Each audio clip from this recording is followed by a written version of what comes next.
Mon sommeil fut peuplé de rêves étranges, presque prophétiques, qui semblaient me montrer des fragments d'avenir.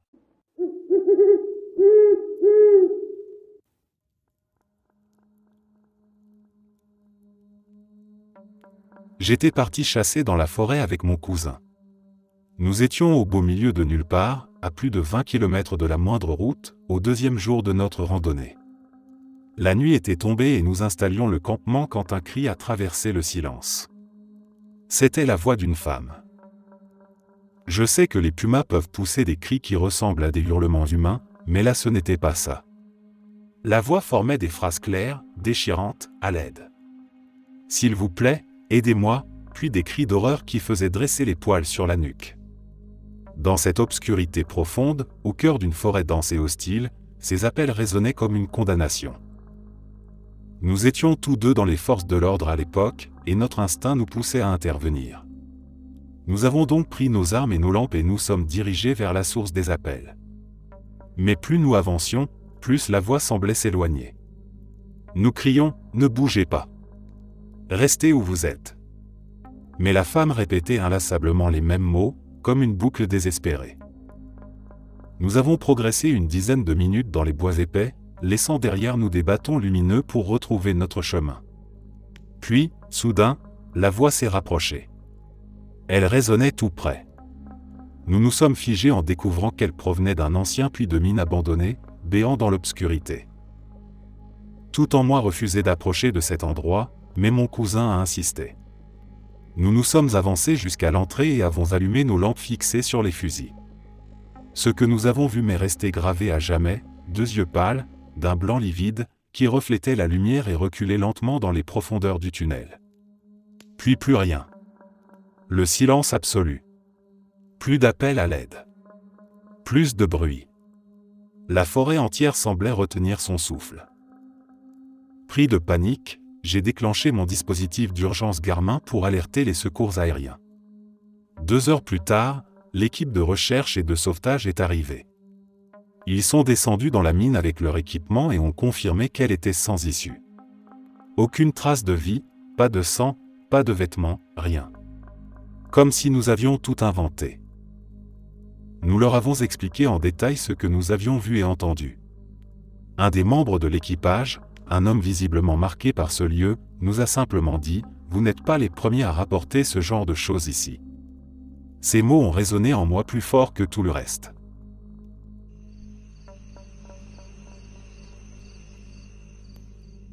À la fin des années 70, je vivais dans un petit ranch au sud de San Antonio. Un de nos voisins, Frank, venait tout juste d'acheter un taureau brahman enregistré, qu'il avait baptisé Cornelius. Fier de son acquisition, il nous demanda un coup de main pour l'installer. Nous l'avons aidé à le décharger et à le mettre dans un enclos séparé afin que les vaches s'habituent doucement à sa présence avant de l'intégrer au troupeau. Le lendemain matin, Frank vint nous voir et nous demanda si nous avions entendu ou vu quelque chose d'inhabituel pendant la nuit. Intrigués, nous lui répondîmes que non. C'est alors qu'il nous annonça que Cornelius était mort. Nous sommes tous allés ensemble jusqu'à son pâturage, celui qui bordait le nôtre. La scène était incompréhensible, le taureau gisait sur le flanc, sans aucune cause de décès évidente. Il n'y avait ni sang, ni blessure grave. Seulement quelques égratignures superficielles sur le cou et l'arrière-train. Dans notre région, rien de connu ne pouvait terrasser un taureau brahman de cette taille et de cette force. La rumeur enfla rapidement, mais ce fut mon père qui me rapporta les propos les plus troublants. Frank aurait affirmé avoir vu, dans ce même pâturage, une femme sans tête. Une vision effrayante qui, selon lui, expliquait ce qui était arrivé. À partir de ce jour-là, Frank n'entra plus jamais dans ce champ une fois la nuit tombée. Il faut préciser que Frank n'était pas du genre à inventer ou à exagérer. Nous ne l'avons jamais vu boire, et il n'avait pas la réputation d'un homme enclin aux histoires. Pourtant, il insista, et nous mit en garde nous aussi, si jamais nous devions traverser ce pâturage, il valait mieux éviter de le faire après la tombée de la nuit. Nous n'avons jamais aperçu cette femme, avec ou sans tête. Chaque fois que nous passions près de ce champ, le souvenir de cette histoire nous revenait en mémoire, et le malaise ne nous quitta jamais vraiment.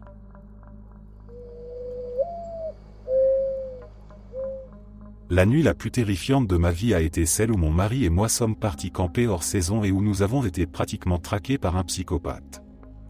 Pour faire court, alors que nous nous préparions à dormir dans notre tente, nous avons entendu un accident de voiture horrible. La route menant aux emplacements de camping était très venteuse et dangereuse, alors nous avons immédiatement pensé que quelqu'un était peut-être en grand danger, peut-être même avec des enfants. Sans échanger un seul mot, nous nous sommes levés d'un bond et avons couru dans la direction du bruit.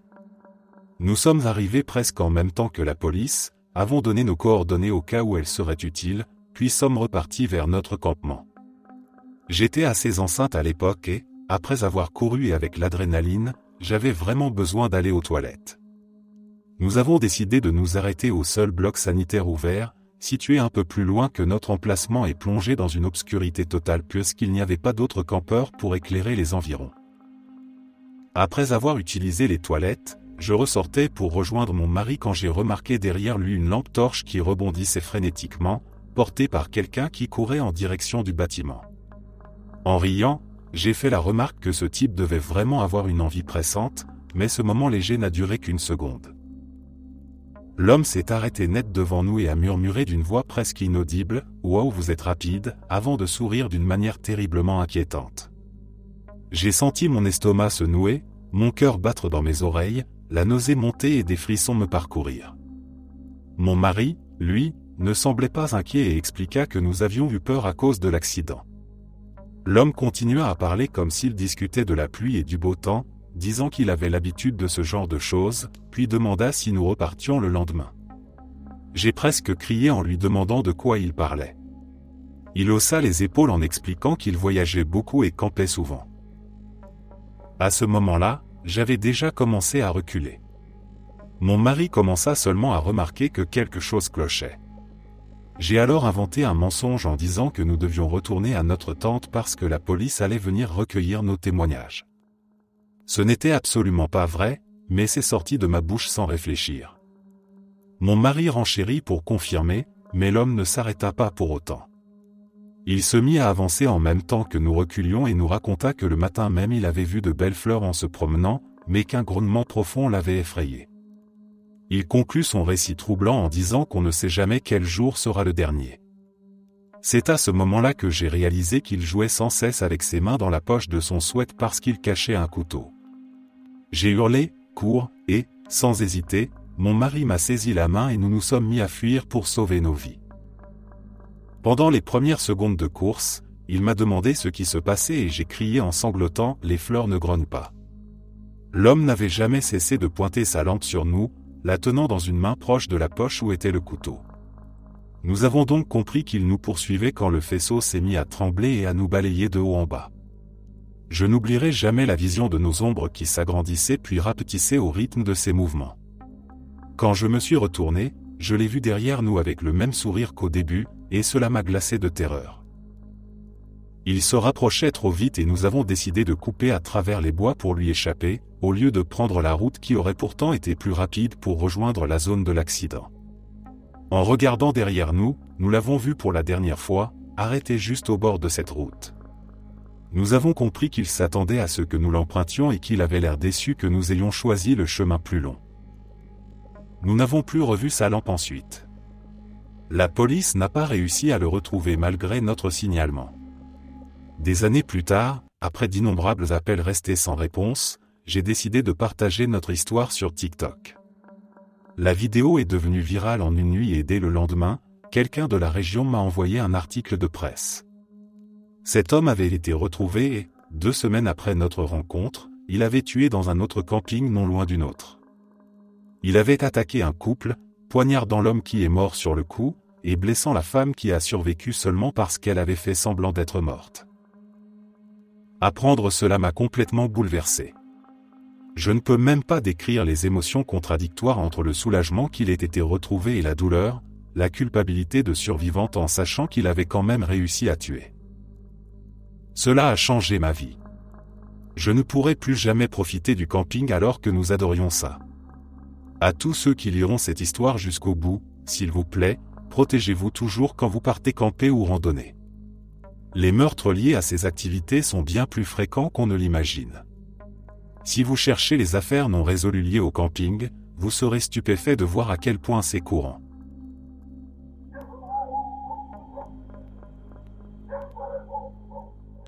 L'affaire Lacey Fletcher est l'un des cas les plus terrifiants et bouleversants de négligence parentale. En 2022, ses parents, âgés de 66 ans, déclarèrent avoir découvert leur fille morte sur le canapé de leur maison. Elle avait 36 ans. Mais la réalité de ce qu'ils firent, ou plutôt de ce qu'ils ne firent jamais, dépassait l'entendement. Lacey souffrait d'agoraphobie sévère et n'avait pas quitté son canapé depuis l'âge de 24 ans. Pendant 12 longues années, elle resta enfermée dans ce fauteuil, incapable de se relever ou de chercher de l'aide par elle-même. Ses parents, pourtant présents dans la maison, ne prirent jamais les mesures nécessaires pour la soigner ou simplement la nourrir correctement. Ils la laissèrent dépérir sous leurs yeux. Quand son corps fut découvert, la scène était indescriptible. Lacey avait littéralement fusionné avec le canapé. Sa peau, atrophiée, s'était collée au cuir du fauteuil.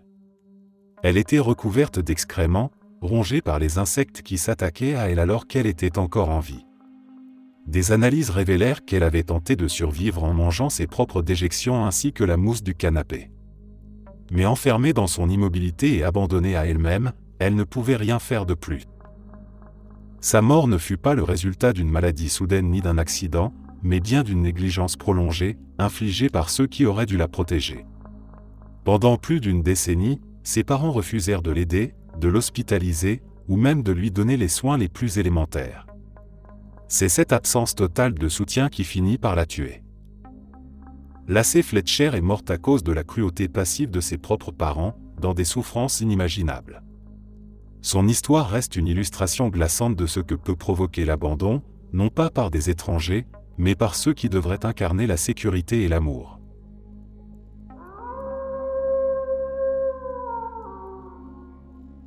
Ma famille était en vacances en Colombie-Britannique pour rendre visite à de la famille. Il y avait ma mère, mes 3 frères et sœurs et moi. Nous roulions sur ces routes de montagne un peu sinistres pour aller aux sources chaudes, en regardant les animaux et le paysage en chemin. Je me suis toujours beaucoup intéressé à l'occultisme, au New Age, au paganisme, à tout ce qui touche de près ou de loin au mystérieux. J'avais trouvé un vieux jeu de cartes de tarot d'occasion, j'étais assez jeune à l'époque. Donc on roulait tranquillement quand, tout à coup, une étrange silhouette noire a jailli de la montagne pour traverser la route devant nous. Elle a dévalé la pente de l'autre côté et a disparu en quelques secondes. En passant à l'endroit exact où elle avait disparu, nous avons constaté qu'il n'y avait pas de pente mais un à-pic de 30 à 40 mètres donnant directement sur des rapides. Des gens sont déjà morts en tombant de ces virages. Pourtant, ma mère et moi l'avions clairement vue. Nous nous sommes regardés avec des yeux ronds, du genre « Tu as vu ça toi aussi ?» Elle m'a demandé tout bas si c'était bien un précipice ou une colline. Comme mes frères et sœurs étaient encore petits, nous n'avons rien dit pour ne pas les effrayer. Mais une fois arrivés en haut de la montagne, l'un d'eux a demandé tout naturellement s'il avait rêvé ou si nous avions aussi vu la chose bizarre traverser la route. Au début nous avons pensé à un ours, mais non. La silhouette était longue, mince et désarticulée. Pour vous donner une idée, ça ressemblait à la mascotte des Ficello, mais en version toute noire, comme un vide ambulant. La dernière histoire n'est pas la mienne, c'est celle de ma grand-mère. Elle et mon grand-père vivent dans les montagnes depuis des décennies et allaient chaque année cueillir des champignons. Mon grand-père connaît cette région par cœur. Il y a travaillé, faisait exploser la dynamite quand on taillait la montagne, connaît tous les coins pour les champignons, le bois, les baies, la pêche. Bref, vous pensez à quelque chose, il sait où le trouver. Un jour, il a emmené ma grand-mère dans l'un de ses endroits préférés. Autrefois c'était un village, mais il n'en reste presque plus aucune trace. Ma grand-mère est particulière. On dit qu'elle est sorcière. Elle ressent la mort sur les gens et peut prédire le jour exact. Elle sent les maladies, les émotions des autres. Elle a sauvé des vies grâce à ça, mais elle a aussi annoncé des décès avec une précision effrayante. Donc ce jour-là, en se promenant dans ce qui restait de la bourgade, elle s'est arrêtée net dans une petite clairière. Elle a immédiatement été envahie par un sentiment d'horreur, de tristesse, de peur, de rage, comme si toutes les émotions les plus noires s'étaient abattues sur elle d'un coup.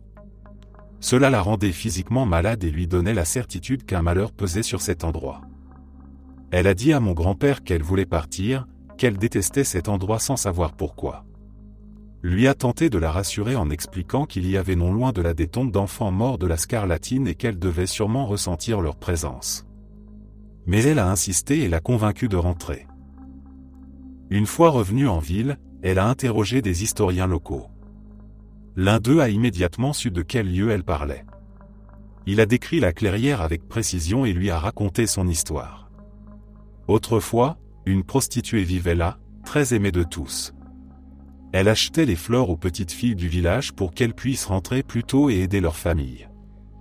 Mais une nuit, quelqu'un a défoncé sa porte et l'a décapitée à coups de hache. Le meurtrier n'a jamais été retrouvé. Le lendemain, le village tout entier a brûlé et aucun bâtiment n'a échappé aux flammes. Le carré où ma grand-mère s'était arrêtée était précisément l'endroit où cette femme avait été assassinée et retrouvée. Le village n'a jamais été reconstruit et la forêt a fini par recouvrir ses ruines.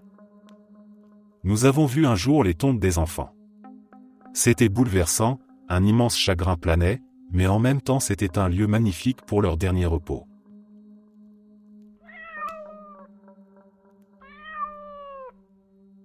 Quand j'avais 13 ans, ma meilleure amie et moi avions lié connaissance avec des garçons plus âgés. Parfois, ils nous emmenaient sur des chemins forestiers non asphaltés, en périphérie de notre banlieue. En roulant, ils nous disaient qu'au bout de cette route, on tomberait sur un camp du Ku Klux Klan. Il ajoutait que nous n'aurions sans doute rien à craindre parce que nous étions blanches, mais que si nous continuions plus loin, nous finirions par atteindre un lieu beaucoup plus dangereux, un endroit fréquenté par des motards. Là-bas, il ne fallait jamais aller seul, jamais, car de très mauvaises choses y arrivaient aux filles. Au début, nous pensions qu'ils cherchaient simplement à nous faire peur, à inventer une histoire pour nous impressionner. Mais il y avait dans la voix de l'un d'eux une gravité qui ne ressemblait pas à un jeu. Ce lieu, il l'appelait Piggy's Palace.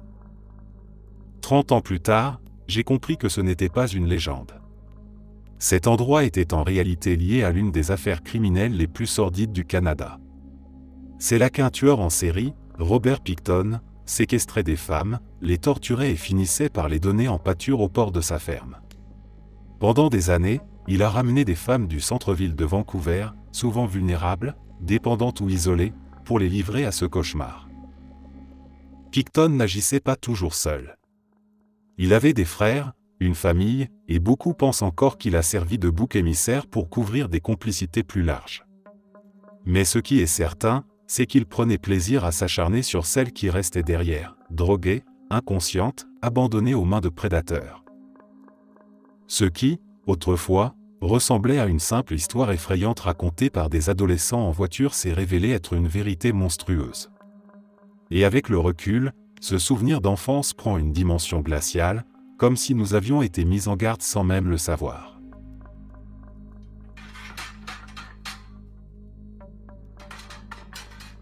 Il y a un mois, mon partenaire et moi avons décidé de partir à la recherche d'une tombe perdue depuis longtemps. Apparemment, il y avait eu une maison dans ce secteur autrefois, mais elle avait complètement disparu. On sait qu'il existe une tombe isolée dans les bois datant des années 1850. Nous avons marché environ 5 km sur un sentier en suivant les rares indications trouvées en ligne, ceux qui connaissent l'endroit gardent jalousement le secret. Les instructions parlaient d'une ancienne route que nous avons effectivement trouvée. Elle était reconnaissable bien qu'envahie par les broussailles, les herbes hautes et les troncs tombés. Malgré cela, elle faisait encore la largeur de 2 voitures et restait parfaitement plate, contrairement au terrain escarpé de chaque côté. Selon les indications, après environ 1 kilomètre, nous devions tomber sur les restes d'une ancienne grange. Nous avons fini par la repérer. C'était là qu'il fallait quitter la route et entrer sur la gauche dans les bois, car la tombe était censée se trouver, sur une crête, derrière l'endroit où la maison avait jadis été construite. Bref, nous avons progressé à travers la forêt. J'ai failli tomber dans un vieux puits ouvert caché sous des fougères. Après une quinzaine de minutes à tourner autour de l'emplacement supposé de la maison, sans trouver la tombe, nous avons commencé à nous inquiéter d'être allés trop loin. Puis nous avons remarqué une autre route, beaucoup plus en retrait, derrière l'ancienne maison. Nous avons pris à gauche en nous disant que cela nous ramènerait au sentier principal. Nous avons bien retrouvé le sentier, sauf que ce n'était pas une autre route. C'était la même. Exactement la même, avec la même vue sur un marécage à l'entrée. Mais comment? La seule explication logique serait que nous nous soyons perdus dans les bois, ayons traversé la première route, avancé derrière la grange, puis fait demi-tour sans nous en rendre compte pour revenir au même endroit. C'est la seule manière qu'en prenant à gauche, nous soyons revenus au point d'entrée. Mais nous ne l'avons jamais fait. Nous n'avons pas traversé la route, et nous ne nous sommes pas retournés comme ça, encore moins 2 fois. J'ai un sens de l'orientation suffisamment correct pour affirmer que c'était complètement impossible. Il y a des années, j'ai connu une histoire qui aurait pu très mal tourner. Une fille que je connaissais ne répondait plus à mes appels ni à mes messages, ce qui m'inquiétait. Finalement, elle décrocha et me dit d'une voix paniquée qu'elle était enfermée dans la chambre d'un étudiant de l'université de l'UMBC. J'ai réussi à parler à ce type au téléphone, et une violente dispute a éclaté entre nous. Je lui ai dit que j'arrivais immédiatement pour régler ça. Mais au moment où j'arrivais sur le campus, elle réussit à s'échapper et je pus la récupérer en voiture. Je voulais confronter l'homme, mais elle m'en dissuada. Elle répétait qu'il était vraiment étrange, inquiétant, et qu'il valait mieux s'éloigner de lui. Quelques jours plus tard, les choses prirent une tournure encore plus dérangeante. Cet homme me retrouva sur AOL Messenger, ce qui à l'époque, en 2005, n'était pas aussi simple qu'aujourd'hui. Il me montra qu'il connaissait mon nom complet, mon adresse, et il commença à me menacer, disant qu'il allait me tuer, moi et cette fille. J'ai pensé qu'il n'était qu'un de ces « guerriers du clavier », un intimidateur qui n'oserait jamais passer à l'acte. Je lui répondis que j'étais prêt à le rencontrer quand il le voudrait, convaincu qu'il bluffait. Mais quelques semaines plus tard, la réalité me frappa de plein fouet. Ce même homme partit à un rendez-vous avec une fille rencontrée sur MySpace. Ce qui devait être une simple rencontre se transforma en véritable cauchemar. Il la viola, la tua brutalement, puis mutila son corps pour rendre son identification difficile. L'affaire fit grand bruit, son nom était John Gomez, et la presse le surnomma bientôt le MySpace Killer. Il finit par plaider coupable, cherchant à éviter la peine de mort. Mais ce qui m'a hanté depuis, c'est de me dire qu'il était passé si près de nous avant ce crime, qu'il avait menacé, traqué, et qu'il aurait pu frapper bien plus tôt. Ma femme et moi avons vécu plusieurs incidents vraiment flippants. Celui-ci est arrivé près de Hope, en haut dans la montagne. Ma femme a été bien plus terrifiée que moi ce soir-là, peut-être que je minimise un peu. Le second que je raconterai après m'a glacé le sang. Nous campions littéralement au milieu de nulle part, entre 2 sommets. Comme c'était la saison des feux de forêt, nous n'avions droit qu'à un petit feu au propane. Finalement, nous avons décidé d'aller nous coucher et nous sommes allés dans la tente. Nous étions allongés à parler quand la nuit est tombée complètement. Soudain, à travers la paroi de la tente, qui n'était pourtant pas transparente, nous avons vu apparaître une boule violette lumineuse. Elle semblait partir de la lisière de la forêt et s'élever vers le ciel, en émettant un léger bourdonnement avant de s'éteindre dans un silence total. J'ai saisi mon fusil et suis sorti aussitôt, mais il n'y avait rien. Comme si rien n'avait jamais eu lieu. J'ai voulu croire qu'il s'agissait d'une ligne électrique rompue, mais nous avions exploré la zone plus tôt dans la journée et il n'y avait pas la moindre ligne, rien non plus sur Google Maps. Pas l'histoire la plus effrayante sur le papier, mais sur le moment, c'était un vrai choc. Depuis, ma femme n'a plus jamais accepté de camper sous une tente. Ça fait déjà 7 ou 8 ans. Le second incident est arrivé environ 5 ans plus tard. Nous étions partis en avion pour Los Angeles, où nous avions loué un van aménagé afin de rejoindre Zion, Bryce Canyon et Dead Horse Point. En route vers Moab depuis Bryce, nous avons pris une longue route en Utah. J'avais planifié le voyage grâce à Google Earth, en repérant où camper chaque nuit. L'un des endroits m'avait semblé prometteur. Pour y arriver, il fallait rouler plusieurs kilomètres sur une piste de terre. Finalement, nous avons découvert que le spot était un immense rocher collé à une petite montagne, plutôt une grosse colline, comme fusionnés à lui. Nous avons décidé d'y installer notre campement. Le sol paraissait intact, vierge de toute trace. La terre sèche était tellement meuble qu'on y laissait de profondes empreintes. Il n'y avait aucun signe de passage, pas même d'animaux. Je suis allé sur la colline chercher du bois et de grosses pierres plates pour protéger le feu du vent, qui s'était levé soudainement. Pendant ce temps, des corbeaux se sont mis à tournoyer au-dessus de nous, croassant avec insistance. On en a ri, en plaisantant sur le fait que c'était peut-être un avertissement. Après le dîner, nous nous sommes couchés. En pleine nuit, je me suis réveillé avec la chair de poule. Tous mes poils se dressaient, mon cœur battait fort et une anxiété inexplicable m'envahissait.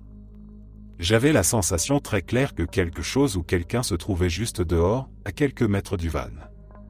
Le vent soufflait fort, faisant tanguer le véhicule. Je n'osais pas bouger de peur de voir un visage collé à la vitre. Puis ma femme m'a chuchoté qu'elle aussi se sentait terrifiée, qu'elle avait des frissons et qu'elle voulait partir. Savoir qu'elle ressentait exactement la même chose n'a fait que renforcer ma panique. J'ai rassemblé mon courage, me suis glissé à l'avant du van, et nous avons démarré pour partir doucement, de peur de nous écraser dans le noir. À peine quelques centaines de mètres plus loin, le vent s'est soudain arrêté et toute l'angoisse s'est dissipée comme par magie. Ce changement brutal nous a glacés encore davantage. Nous avons fini par nous recoucher plus loin, mais cette fois je n'ai dormi qu'avec ma hache près de moi. Au matin, la peur était retombée, mais pas assez pour oser sortir cuisiner. On a roulé quelques kilomètres de plus avant de se sentir assez en sécurité pour descendre, faire nos besoins et manger. Il n'y avait aucune empreinte autour du van, rien d'autre que nos pas de la veille près du foyer improvisé. Pourtant, l'expérience nous avait secoués au point que, quelques heures plus tard à Moab, nous avons décidé de prendre une chambre d'hôtel plutôt que de dormir à nouveau dans le van. Des années plus tard, en regardant un documentaire sur les disparitions inexpliquées dans certaines zones forestières des États-Unis, nous avons appris que l'endroit où nous avions campé était un véritable point chaud, et que nous étions à proximité du fameux Skinwalker Ranch. Une expérience que je n'oublierai jamais.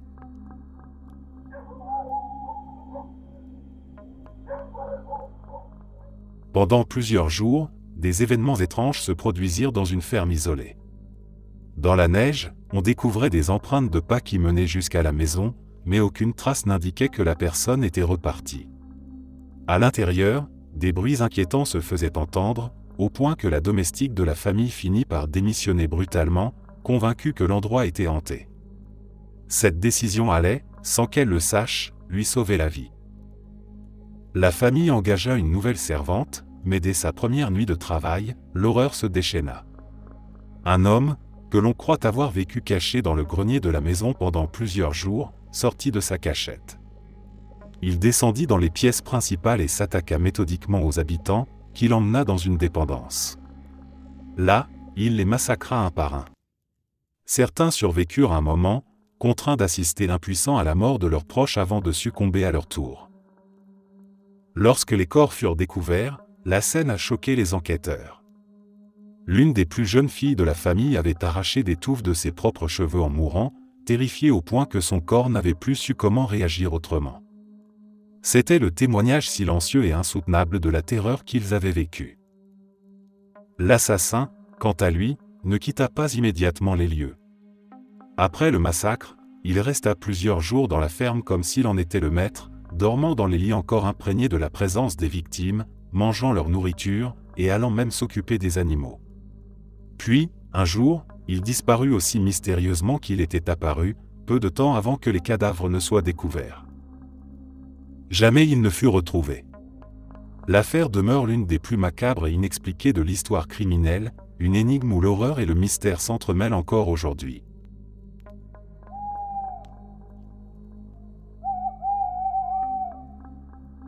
Nous vivons en Australie et pour l'un de mes anniversaires il y a plusieurs années, avant notre vie avec les enfants, mon mari avait réservé une cabane Airbnb sur une propriété située dans une zone de forêt tropicale à environ 2 heures de route de chez nous. C'était une propriété où les propriétaires habitaient sur quelques hectares et possédaient 3 cabanes disséminées à différents endroits, en bordure d'un parc national. La forêt pluviale est l'une des plus anciennes encore existantes au monde et figure sur la liste du patrimoine mondial. C'était une petite cabane modeste avec une chambre, proche de la maison principale, décorée dans un style très vintage, sans Wi-Fi, sans Internet ni télévision. Nous avions simplement profité de nous balader dans la forêt et le long des magnifiques ruisseaux pendant la première journée et la première nuit. C'était agréable et paisible, même si l'endroit avait une atmosphère un peu étrange. La deuxième nuit ne fut pas aussi paisible. Ce soir-là, j'ai remarqué un silence étrange, total, anormal. Pas un seul insecte, pas un seul oiseau ne faisait de bruit. Ce n'était pas naturel pour une zone sauvage. Je me sentais observé et un peu tendu, mais je n'y ai pas accordé plus d'importance et nous sommes allés nous coucher comme d'habitude. Plus tard dans la nuit, j'ai fait un rêve très vif. Une vieille femme très maigre, au visage effrayant, vêtue d'une chemise de nuit, se tenait au pied de mon lit. Elle me regardait avec un sourire malveillant et ses yeux étaient blancs. Elle tendait ses mains griffues vers moi pour m'attraper. Je me suis réveillé horrifié et j'ai immédiatement regardé mon mari. Il était déjà éveillé et semblait terrifié. Il m'a demandé si j'allais bien et ce qui n'allait pas. J'ai dit que ce n'était rien. Nous fixions tous les deux le bout du lit sans rien dire. Nous avons laissé la lumière de la salle de bain allumée pour dormir, mais en réalité, aucun de nous n'a fermé l'œil. La nuit a été atroce, passée à attendre le lever du jour, et nous sommes partis peu de temps après. Sur le chemin du retour, je lui ai demandé pourquoi il était réveillé et pourquoi il avait l'air effrayé. Il m'a dit qu'il n'arrivait pas à dormir parce qu'il avait sans cesse la sensation que quelque chose se trouvait au pied du lit et nous observait. Je lui ai demandé ce qu'il pensait que c'était, et il m'a répondu qu'il voyait sans cesse, dans son esprit, une vieille femme inquiétante. Je ne lui avais pas encore raconté mon rêve et je le lui ai révélé à ce moment-là. Nous étions bouleversés et depuis, nous appelons cela nos vacances dans la cabane hantée.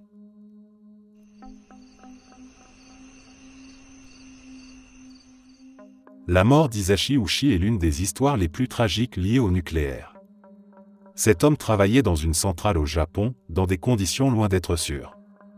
Un jour, à cause de procédures négligées et d'une sécurité insuffisante, il fut impliqué dans un accident de criticité. Son corps reçut une dose de radiation parmi les plus élevées jamais enregistrées sur un être humain, une quantité si extrême qu'elle aurait dû le tuer instantanément. Pourtant, il survécut au choc initial. Ce qui suivit fut une lente agonie. Pendant 81 jours, une équipe composée des meilleurs médecins du monde tenta de le maintenir en vie, utilisant toutes les connaissances et toutes les technologies disponibles à l'époque. Mais son corps, lui, se décomposait littéralement de l'intérieur. Ses organes cessaient les uns après les autres, sa peau se détachait, ses défenses immunitaires n'existaient plus. Chaque tentative de soin ne faisait que prolonger sa souffrance. Ce qui rend cette histoire encore plus déchirante, c'est qu'Hisashi Ushi était un jeune homme, victime d'erreurs qui n'étaient pas les siennes. Sa vie aurait pu être épargnée si les règles de sécurité avaient été respectées. Au lieu de cela, il connut l'un des destins les plus atroces qu'un être humain puisse endurer, prisonnier de son propre corps qui se détruisait jour après jour sous les yeux de médecins impuissants. Aujourd'hui, son histoire reste un exemple tragique, une leçon douloureuse sur les dangers du nucléaire mal géré et sur les limites de la médecine. Elle soulève aussi une question terrible, faut-il toujours tenter de sauver une vie, même quand le prix est de prolonger une souffrance inhumaine?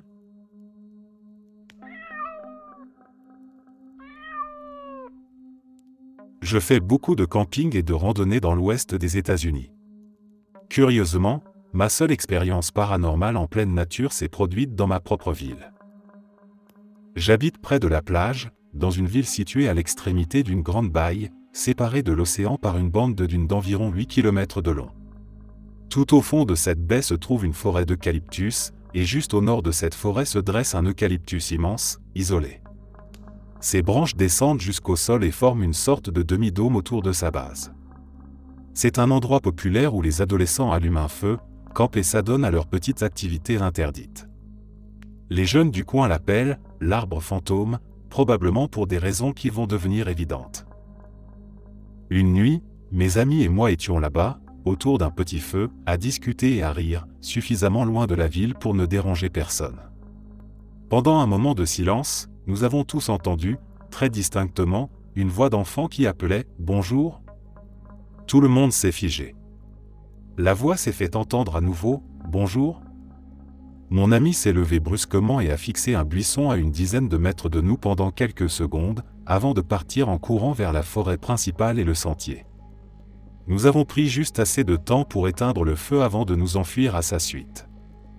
En réalité, cet ami avait aperçu une paire d'yeux qui nous observait depuis les buissons.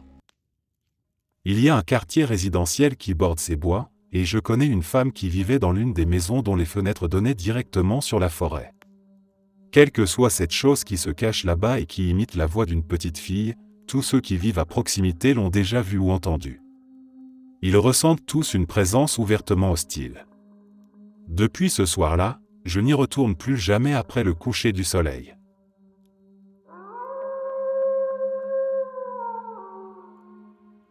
Un ami à moi, au lycée, a été assassiné d'une manière atroce. Il rentrait chez lui à pied, ivre, après une fête. Ce qui s'est passé cette nuit-là reste encore aujourd'hui un mystère. L'autopsie a révélé des blessures étranges, qui ne correspondaient pas à un accident ordinaire.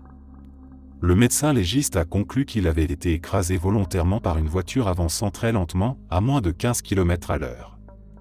Pire encore, les traces montraient qu'il avait été renversé non pas une seule fois, mais 2 fois, toujours à la même allure, comme si la personne au volant avait pris son temps pour s'assurer qu'il souffre. Ce n'est pas ce choc qui l'a tué immédiatement.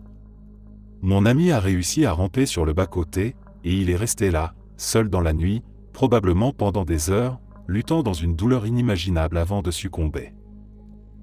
Le plus troublant, c'est que l'enquête n'a jamais abouti. Personne n'a été arrêté, aucun suspect n'a jamais émergé. L'endroit où cela s'est produit se trouvait au cœur de son propre quartier, loin des grands axes routiers. Il était donc peu probable qu'un étranger venu de l'extérieur en soit responsable. Cela laisse penser que celui ou celle qui lui a ôté la vie pourrait bien être quelqu'un qu'il connaissait, un voisin, une présence familière croisée chaque jour. Encore aujourd'hui, en repensant à cette histoire, l'idée la plus effrayante n'est pas seulement ce qu'il a enduré cette nuit-là, mais le fait que son meurtrier n'a jamais été retrouvé et qu'il ou elle pourrait encore vivre tranquillement dans la même rue.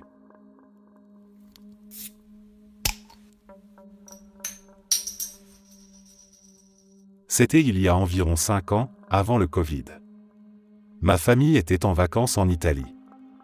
Ma mère et moi avions décidé d'aller nous promener, puisque nous logions en dehors de la ville. Il faisait nuit et nous voulions discuter de quelque chose, alors nous avons pris un chemin longeant l'autoroute et la forêt. Au bout d'une quinzaine de minutes, j'ai entendu une voix masculine presque juste derrière nous. Les mots étaient dans notre langue, pas en italien ni en anglais. Ma mère n'a rien semblé remarquer et a continué à marcher et à parler, comme si de rien n'était, alors que pour moi, l'homme, paraissait être juste derrière mon épaule. J'ai cru que j'étais simplement paranoïaque. Ma mère a fini de parler, mais je n'avais même pas écouté ce qu'elle disait. Je savais que je perdais pied. J'ai pris la parole pour relancer la conversation, mais la voix de l'homme s'est faite plus nette.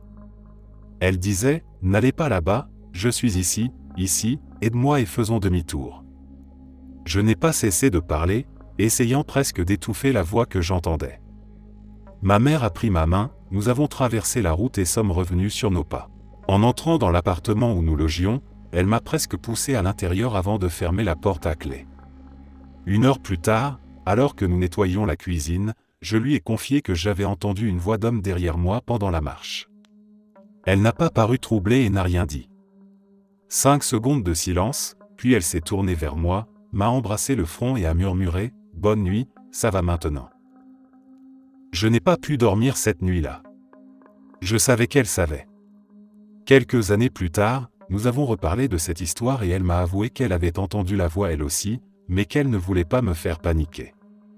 Nous avons vécu plusieurs événements paranormaux dans notre maison, mais ce fut la première fois que cela nous arrivait à l'extérieur et ensemble.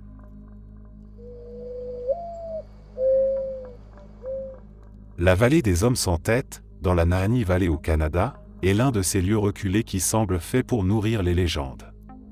C'est une région sauvage, isolée, entourée de montagnes abruptes, de rivières glaciales et de forêts si denses qu'elles paraissent impénétrables. Pourtant, ce ne sont pas seulement ces paysages qui ont forgé sa réputation, mais bien une série d'événements mystérieux qui s'y sont produits entre 1905 et le milieu du XXe siècle. Dans cette vallée, plusieurs corps furent retrouvés, mutilés, souvent décapités. Des prospecteurs d'or, des chasseurs et des aventuriers avaient tenté leur chance dans cette contrée difficile, mais beaucoup n'en revinrent jamais. Certains furent retrouvés sans vie, sans tête, tandis que d'autres disparurent corps et biens, comme avalés par la vallée elle-même. Les peuples autochtones de la région connaissaient déjà la réputation de cet endroit.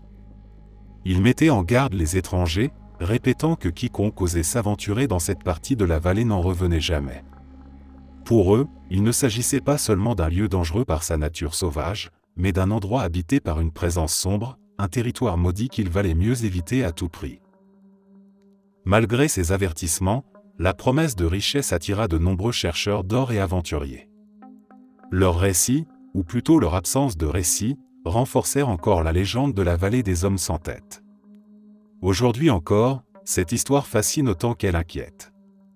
Elle demeure une énigme non résolue, suspendue entre faits historiques et récits surnaturels, contribuant à faire de la Nahanni Valley l'un des lieux les plus mystérieux du Canada.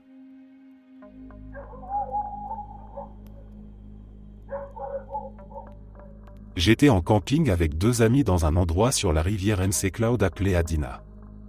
Si tu n'y es jamais allé, c'est un coin magnifique mais très reculé. La ville de McLeod est petite, et Adina se trouve à environ 22 km en pleine forêt, dont plus de 11 sur une piste de terre caillouteuse qui descend dans un canyon. Tout au fond coule une rivière splendide, d'un bleu opalin et cristallin. Autrefois, c'était un camp d'été pour une riche famille de San Francisco au XIXe siècle. On y trouve encore les fondations des bâtiments, une vieille cheminée et les vestiges d'un verger. Le camping est situé juste au bord de la rivière et, comme beaucoup, nous y étions venus pour pêcher à la mouche. C'était le début du printemps et la rivière était trop pleine et trop rapide pour espérer une bonne pêche. C'est sans doute pour cette raison que nous étions les seuls à camper sur place.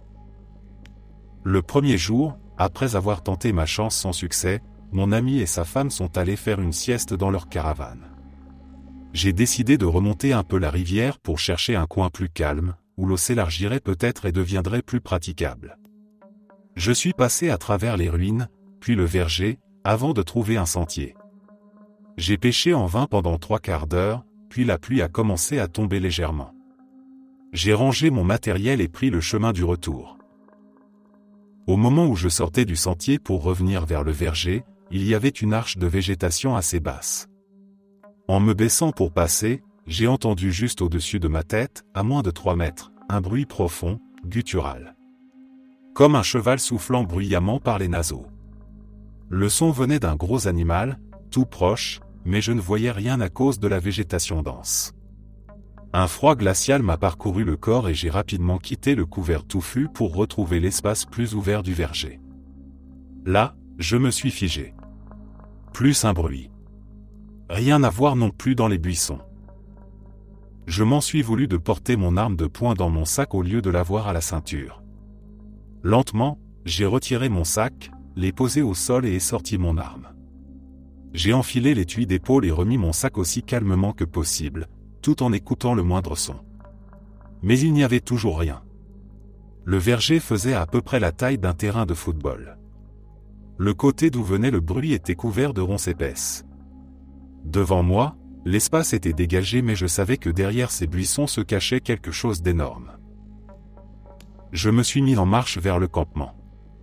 À l'extrémité opposée du verger, une autre arche de végétation menait de nouveau aux ruines et au camping. J'avais parcouru une bonne distance, concentré sur les bruits autour de moi, mais rien ne bougeait. J'ai commencé à me détendre un peu, pensant être hors de danger. C'est à ce moment-là, alors que je franchissais l'arche de sortie, que le même son a retenti, aussi proche et à la même hauteur qu'avant. Mon cœur a explosé dans ma poitrine. J'ai sprinté de toutes mes forces jusqu'au campement, persuadé que ma vie en dépendait.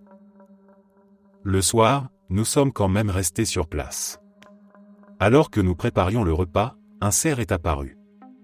Ce qui était étrange, c'est qu'à mesure que la nuit tombait, il s'approchait de plus en plus. Au moment d'aller dormir, il était littéralement sous la table de pique-nique du campement. Nous avons passé une nuit sans incident mais, au réveil, le cerf avait dormi sous la caravane, juste à côté de la porte. Le lendemain, nous sommes retournés au verger, arme à portée de main. J'étais déterminé à comprendre comment l'animal avait pu se déplacer sans un bruit dans les ronces. J'ai fouillé partout, mais aucune trace, aucun chemin, aucun indice. Puis j'ai vu quelque chose d'encore plus troublant. Au milieu du verger se trouvait un petit pin d'environ 3 mètres de haut. Le sommet avait été cassé net à 2 mètres du sol et déposé en travers du sentier que j'avais emprunté la veille. Ça n'y était pas auparavant. J'ai retourné la scène dans ma tête des dizaines de fois. L'explication la plus évidente serait un ours. Mais je bloque sur la hauteur du bruit. Un ours noir ne mesure jamais près de 3 mètres debout. Et une bête de cette taille se déplaçant aussi vite pour me devancer aurait forcément fait du bruit dans une végétation aussi dense. J'ai beau mesurer plus des 1,80 m, le son provenait encore quelques dizaines de centimètres au-dessus de ma tête. Le terrain n'expliquait pas ça. Et surtout, comment avait-elle pu m'attendre à l'autre sortie sans que je l'entende traverser tout le verger ? L'idée de 2 ours immenses, chacun posté à une extrémité, me semble tirée par les cheveux. Et jamais je n'ai entendu un ours produire un tel son. Le comportement du cerf était aussi étrange. Cet animal était effrayé, mais cherchait refuge auprès de nous. Je n'avais jamais vu ça de ma vie. Bref, c'est un endroit incroyable. Et si j'étais Bigfoot, c'est probablement là que je vivrais, avec un verger comme source de nourriture et très peu d'humains la majeure partie de l'année.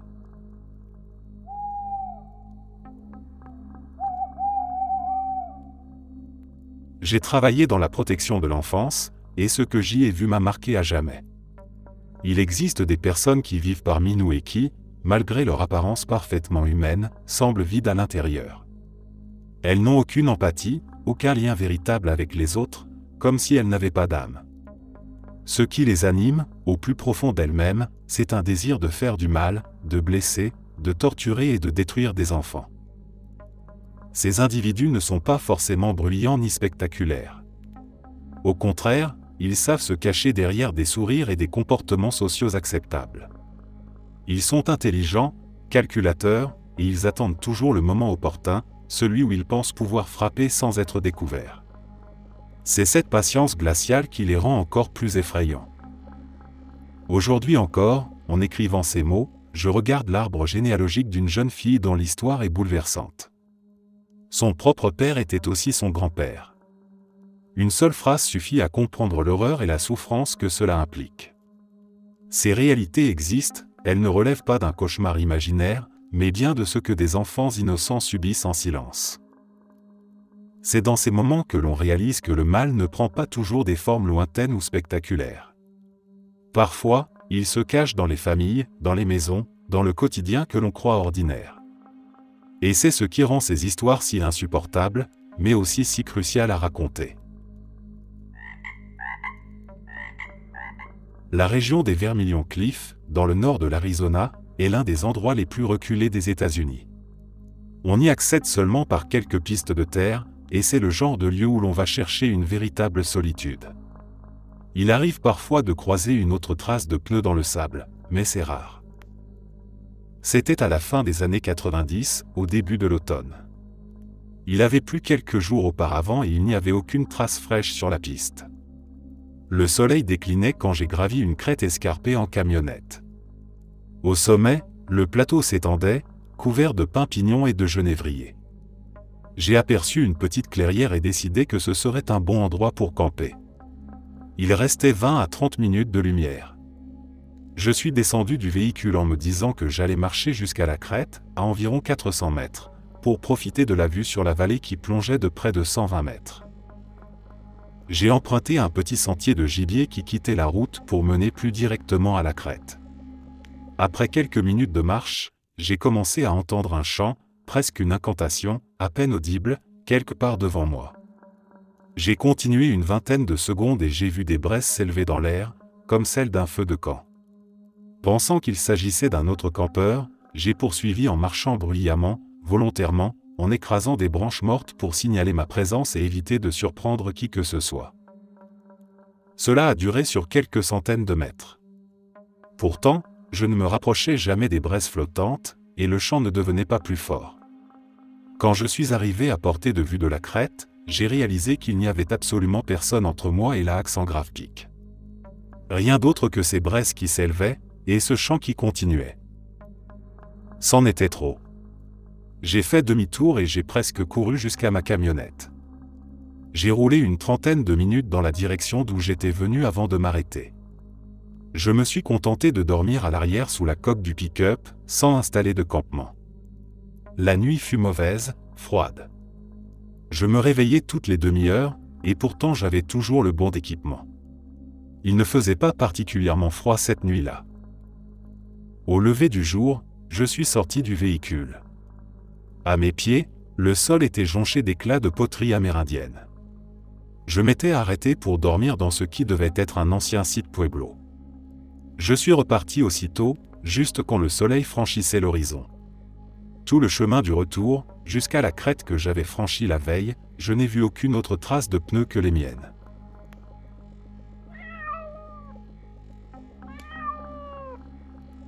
L'affaire de Septic Tank samedi.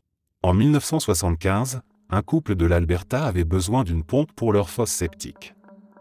Plutôt que d'en acheter une neuve, ils décidèrent de récupérer celle qui se trouvait encore dans la fosse de leur ancienne ferme abandonnée. Ce qu'ils découvrirent ce jour-là dépassait tout ce qu'ils pouvaient imaginer. En ouvrant la fosse, ils tombèrent sur un cadavre dissimulé dans l'eau croupie. L'histoire de cette victime est particulièrement atroce. L'homme avait été torturé avec une cruauté extrême, mutilé sexuellement, puis abattu avant que son corps ne soit jeté dans cette fosse septique, sans doute dans l'espoir que le crime ne soit jamais découvert. L'odeur nauséabonde et l'endroit isolé faisaient de cette cachette un lieu sinistrement efficace. Pendant des décennies, l'identité de cet homme resta un mystère. Les enquêteurs l'avaient surnommé Septic Tank Sam, un nom macabre qui symbolisait à la fois l'horreur du crime et l'absence d'informations sur sa véritable histoire. Des portraits robots avaient été réalisés, des appels à témoins lancés, mais personne ne semblait le connaître ou pouvoir expliquer comment il avait fini dans un tel enfer. Ce n'est qu'en 2021, grâce aux avancées en génétique et aux analyses ADN, que la victime fut enfin identifiée. Après près d'un demi-siècle, son nom et son identité furent rendus à sa mémoire. Pourtant, le soulagement d'avoir résolu cette énigme n'effaça pas le vide persistant, le meurtre, lui, reste encore aujourd'hui irrésolu. L'affaire de Septic Tank Sam demeure l'un des crimes les plus marquants du Canada, à la fois par sa brutalité et par les années de silence qui l'ont entouré.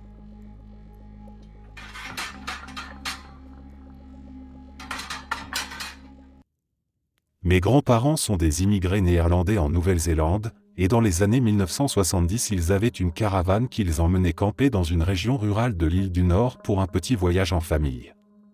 À l'époque, ma mère et ses frères et sœurs avaient 10 ans ou moins. Ils s'étaient installés en pleine nature, près d'un lac au cœur de la forêt tropicale. Après que les enfants se furent endormis, mes grands-parents restèrent éveillés encore un moment pour lire et boire une tasse de thé. Ils commencèrent alors à entendre des bruits étranges, comme des pas à l'extérieur et des branches qui craquaient, peut-être même une voix étouffée, mais ils se dirent qu'ils devenaient paranoïaques. L'inquiétude montait mais ils essayèrent de se rassurer en pensant qu'il n'y avait rien de grave. Mon grand-père m'a raconté qu'il n'arrivait pas à dormir, et soudain il entendit clairement un pas juste devant la porte de la caravane. Il jeta un œil par la fenêtre et vit qu'il faisait complètement noir, sans aucune lumière de lune. Pourtant, il distingua la lueur d'une cigarette tenue par ce qui semblait être un homme assez grand, debout juste devant la porte. Il entendait encore d'autres pas, même si celui qui fumait ne bougeait pas. Il m'a dit qu'il n'avait jamais eu aussi peur de sa vie, mais il devait agir puisqu'il avait sa femme et 4 jeunes enfants endormis à l'intérieur. Il attrapa alors son couteau de boucher, il était boucher de métier, on ne sait pas trop pourquoi il l'avait pris pour un simple voyage de camping, ouvrit la porte pour affronter ou crier, peu importe, du moment qu'il pouvait faire fuir ces gens. Mais en ouvrant, il ne vit personne et n'entendit aucun bruit.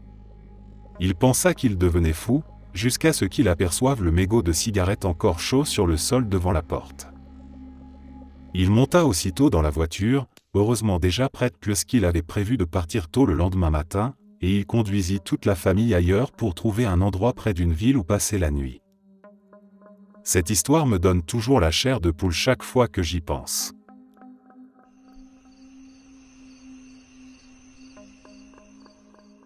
Il y a plusieurs années, je suis allé me promener le soir sur la plage avec mes chiens. L'air était frais, la lumière déjà tombée, et l'endroit baignait dans cette atmosphère particulière où tout semble un peu différent, comme figé entre la nuit et le jour. En approchant de la passerelle, j'ai aperçu une vieille femme étrange. Elle avait quelque chose de décalé, comme si elle ne faisait pas vraiment partie de ce lieu. Ses vêtements aussi étaient inhabituels, une chemise parfaitement blanche boutonnée jusqu'au col et un pantalon noir très simple, une tenue qui ne correspondait pas du tout à ce qu'on s'attend à voir sur une plage. Elle était penchée sur la rambarde, totalement immobile, le visage sans la moindre expression, et fixait la mer d'un regard que je ne saurais décrire. Je suis descendu sur le sable avec mes chiens. Mon petit mâle est d'ordinaire très réactif, il aboie à la moindre présence. Mais cette fois, il est resté calme, jusqu'au moment où il s'est soudain mis à s'agiter comme jamais. Ses aboiements résonnaient dans l'obscurité et je ne comprenais pas ce qui le mettait dans un tel état. J'ai fini par comprendre en me retournant. La femme se trouvait juste derrière moi, à quelques centimètres de mon dos. Mon chien n'avait rien signalé avant qu'elle n'apparaisse à cet endroit. Comment avait-elle pu arriver là sans qu'il réagisse? Et surtout, il n'y avait simplement pas eu le temps matériel pour qu'elle descende de la passerelle et me rejoigne aussi vite. Elle restait encore une fois parfaitement immobile, debout, sans rien dire, comme si le simple fait de se trouver la suffisait. Pris de panique, j'ai couru vers la sortie. Mais en arrivant à l'endroit par lequel j'étais entré, j'ai découvert que le passage était fermé, bloqué comme si personne n'était jamais passé par là. J'ai couru vers les entrées voisines, et elles étaient également condamnées. Quelques minutes plus tôt elles étaient ouvertes, je les avais vues de mes propres yeux. L'ensemble de la scène dégageait une étrangeté profonde, une impression de s'être égaré dans un espace qui n'obéissait plus aux mêmes règles. Quand j'ai raconté cela à mon partenaire de l'époque, qui était coréen, il m'a dit que j'avais probablement croisé un esprit durant le mois des fantômes affamés, et que j'avais peut-être, l'espace d'un instant, glissé dans un autre monde.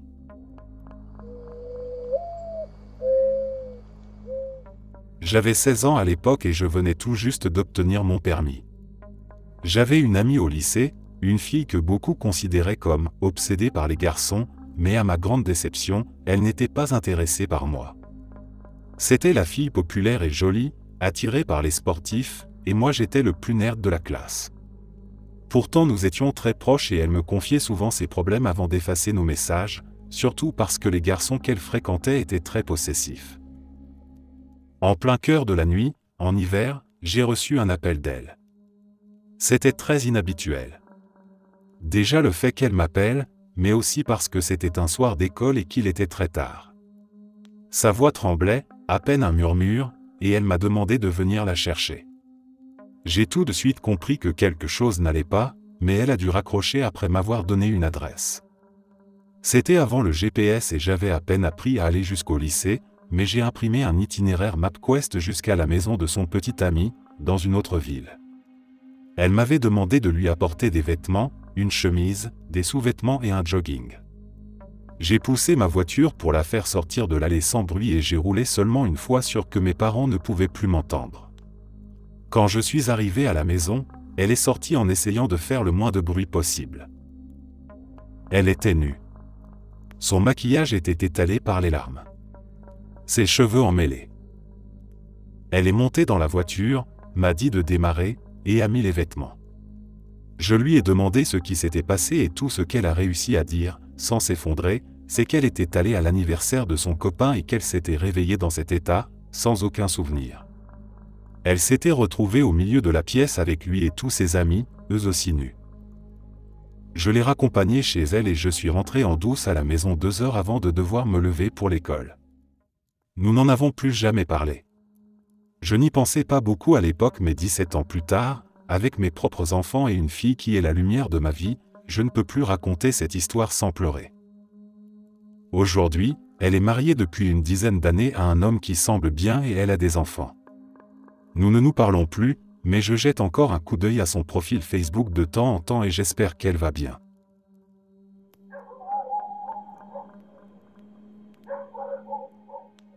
Je ne sais pas si ce que j'ai vécu relève vraiment du paranormal, mais c'était sans aucun doute une expérience terrifiante. Un soir d'hiver, je faisais un jogging dans une forêt près de chez moi avec un ami. Comme les journées étaient courtes, l'obscurité est tombée très vite et nous nous sommes retrouvés à marcher sur un long chemin rectiligne plongé dans la nuit. Nous avons suivi cette route sombre pendant une quinzaine de minutes, seulement guidés par le bruit de nos pas et notre respiration dans l'air glacé.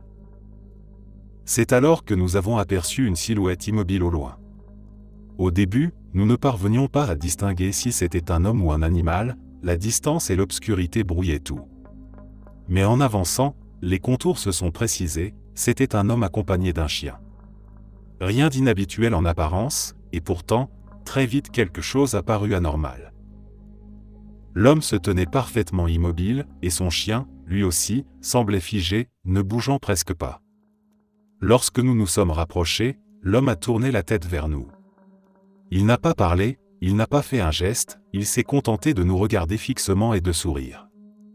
Un sourire froid, qui n'avait rien de chaleureux. Un malaise profond nous a envahis. Nous avons accéléré le pas, puis, pris d'un mauvais pressentiment, nous avons jeté un regard derrière nous.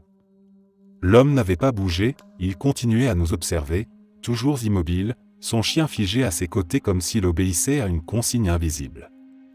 Ses yeux semblaient nous suivre dans l'obscurité, et son sourire ne disparaissait pas. Nous avons alors décidé de quitter la forêt le plus vite possible, sans plus nous retourner. L'air semblait plus lourd, chaque bruit de la nuit devenait inquiétant. Même après avoir quitté le chemin et retrouvé la sécurité relative des lumières de la ville, le malaise restait collé à nous.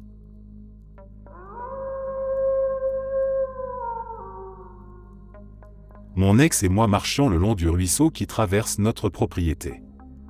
Le terrain est immense, plus de 40 hectares entourés par des milliers d'hectares de forêt privée, un endroit si reculé que nous n'avions encore jamais exploré cette partie-là. Ce jour-là, nous avions décidé d'aller un peu plus loin que d'habitude. Après un moment, quelque chose a attiré notre attention et nous a distraits. Nous avons alors décidé de faire demi-tour pour revenir sur nos pas. Quand nous avons atteint un grand rocher plat au milieu du cours d'eau, nous avons vu quelque chose qui nous a figés.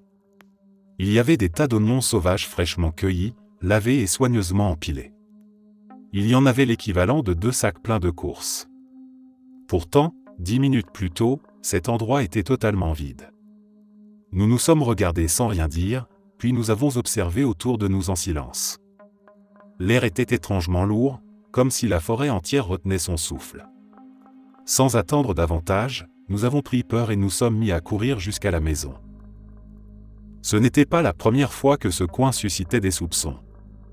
L'endroit avait déjà été étudié par des chasseurs de Bigfoot et, à plusieurs reprises, nous avions entendu des cris venus de la forêt, des sons impossibles à attribuer à un animal connu. Ce soir-là, après notre retour, un de ces appels résonna dans la nuit, plus proche que jamais. Nous n'avons vu aucune trace de pas ni aucun signe matériel, pourtant nous savions que quelque chose avait été là. Ce qui rendait la situation encore plus étrange, c'est que le ruisseau ne pouvait être atteint sans traverser notre terrain. Personne n'aurait pu s'y introduire sans bruit, et encore moins transporter une telle quantité d'oignons pour les disposer au milieu de l'eau. Nous n'avons jamais trouvé d'explication et, après cette nuit, nous avons pris la décision d'éviter cette partie de la propriété. Depuis ce jour, le souvenir de ce rocher couvert d'oignons reste gravé dans ma mémoire, comme un avertissement venu de la forêt elle-même.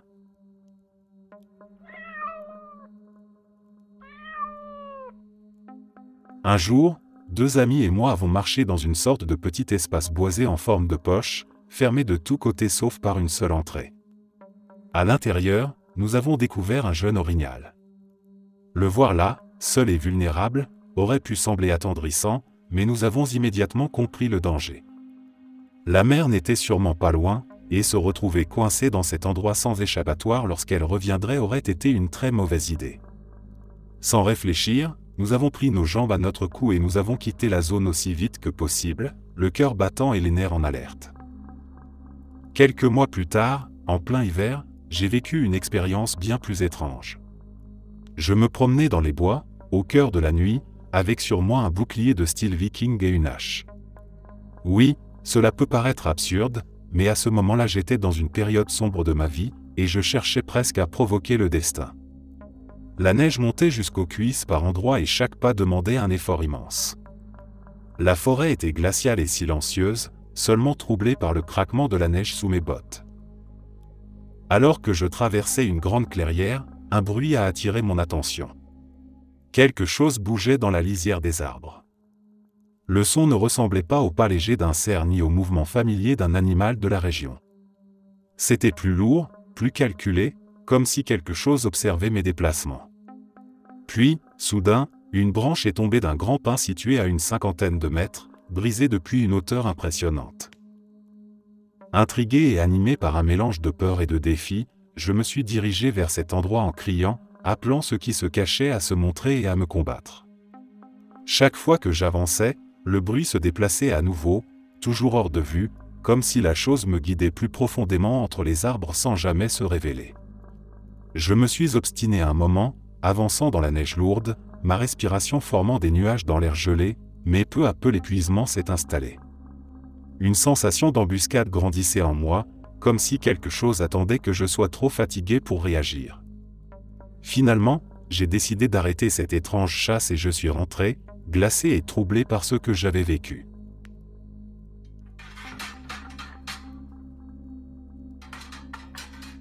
J'avais environ 12 ans lorsque ma mère et moi sommes allés à la campagne par un jour glacé.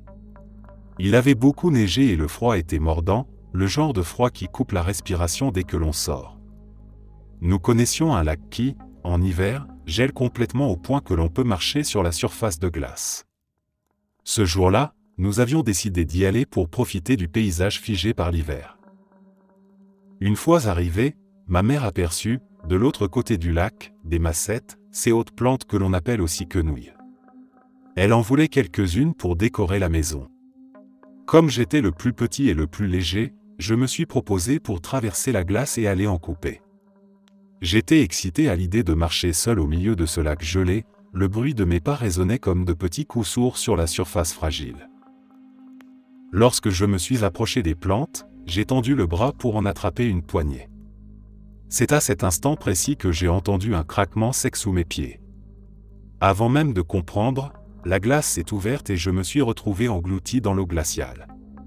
Le froid a été si violent qu'il m'a coupé le souffle, et je me suis débattu dans un mélange de panique et de désespoir. Ma mère, qui avait vu la scène, s'est mise à courir vers moi. En arrivant près de la fissure, elle s'est jetée au sol, allongée sur le ventre pour mieux répartir son poids. Elle a tendu ses bras vers moi en criant mon prénom d'une voix que je n'oublierai jamais. Je n'arrivais pas à nager, je buvais la tasse en hurlant, mes bras fouettaient l'eau glacée dans un chaos de peur et de bruit. Finalement, mes mains ont trouvé les siennes. Elle s'est agrippée à moi avec toute la force d'une mère et, centimètre par centimètre, elle m'a tiré hors de l'eau. Nous sommes restés un moment allongés sur la glace, tremblants, mes vêtements gelés collant à ma peau et son souffle rapide résonnant à mon oreille. Elle me serrait contre elle comme si elle avait peur de me perdre encore. Ce jour-là, j'ai compris à quel point les jeux d'hiver peuvent tourner au drame en un instant.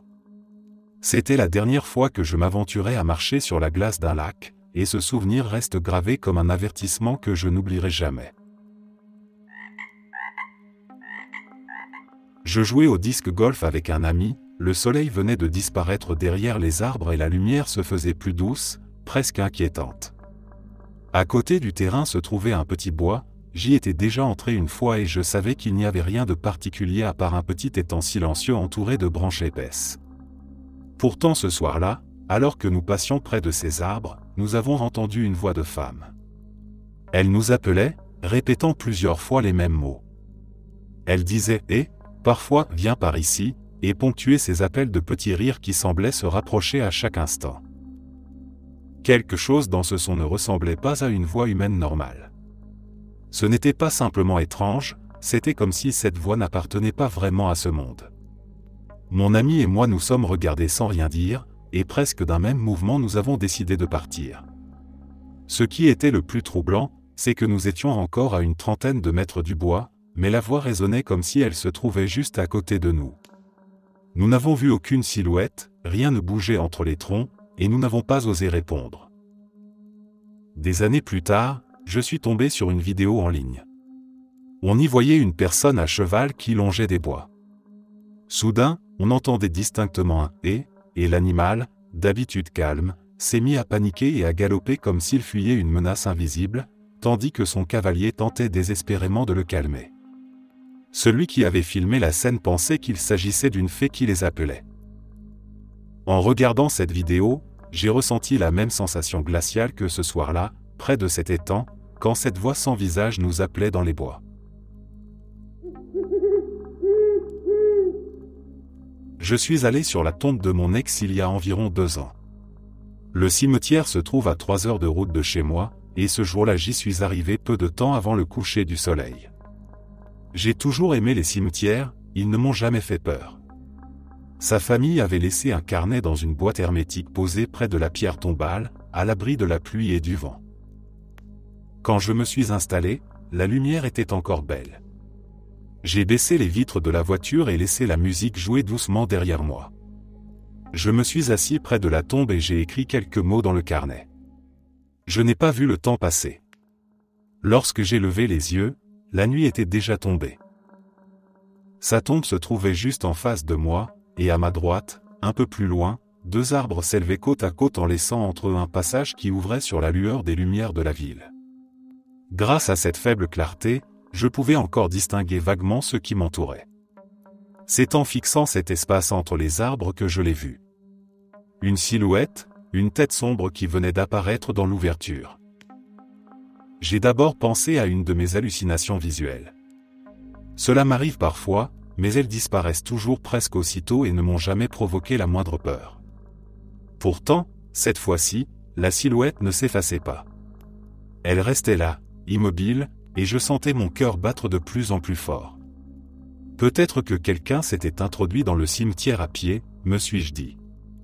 Mais aucune voiture n'était entrée et l'endroit était d'habitude désert à cette heure. Je suis resté fixé dessus plusieurs secondes, essayant de concentrer ma vue dans l'obscurité. Puis la chose s'est mise à bouger. Elle oscillait légèrement de gauche à droite, comme si elle cherchait à se rapprocher. Et soudain, j'ai entendu le bruit de pas précipités. La silhouette s'est mise à courir vers moi. C'était clair, le son était celui d'un corps lancé à toute vitesse sur 2 jambes. Je n'ai pas réfléchi. J'ai bondi dans ma voiture, le carnet encore dans les mains, j'ai allumé les phares, verrouillé les portes et démarré dans un mélange de panique et d'adrénaline. Je n'avais qu'une seule idée en tête, sortir de là. J'ai fait 2 fois le tour du cimetière en voiture, feux allumés, espérant apercevoir quelqu'un ou quelque chose. Mais il n'y avait rien, absolument rien. Je sais ce que j'ai vu et je sais ce que j'ai entendu. Cette silhouette m'avait observé pendant plusieurs secondes, puis elle avait foncé droit sur moi.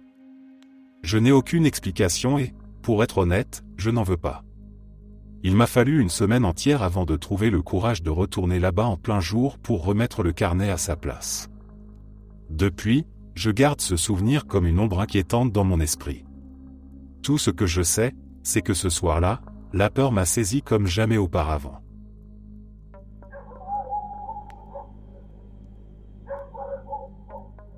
Une femme d'âge mûr en Caroline du Nord était hantée par un souvenir fugace, celui d'avoir aperçu le visage de son père dans les toilettes extérieures de la ferme, lorsqu'elle était enfant. Son père avait abandonné la famille quand elle avait environ 5 ans, et son thérapeute lui recommanda une régression hypnotique pour tenter d'éclaircir ce souvenir. Au fil de la séance, d'autres images lui revinrent, comme ce moment où elle entra dans la cuisine et vit sa mère, en train d'essuyer du sang sur le sol. Sa mère lui avait crié de retourner se coucher. Sa mère vivait encore sur la ferme familiale, et après quelques autres détails évoqués, le shérif local obtint un mandat pour fouiller l'endroit où se trouvaient autrefois les toilettes extérieures. Et là, ils retrouvèrent effectivement le père, découpé sans doute pour que son corps puisse être dissimulé dans le trou. Tout cela se passait avant l'ère d'Internet, mais l'affaire se développa en temps réel dans les journaux locaux. Et juste au moment où le procureur réfléchissait à engager des poursuites, la mère, âgée de plus de 70 ans, prit sa voiture, roula jusqu'à un champ éloigné de la propriété, et se tira une balle avec un pistolet.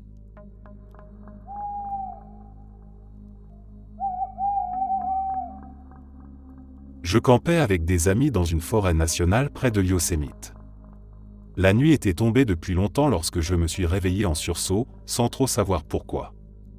Je suis resté allongé un moment, les yeux grands ouverts dans le noir complet, à écouter les bruits autour de moi. C'est alors que je l'ai entendu.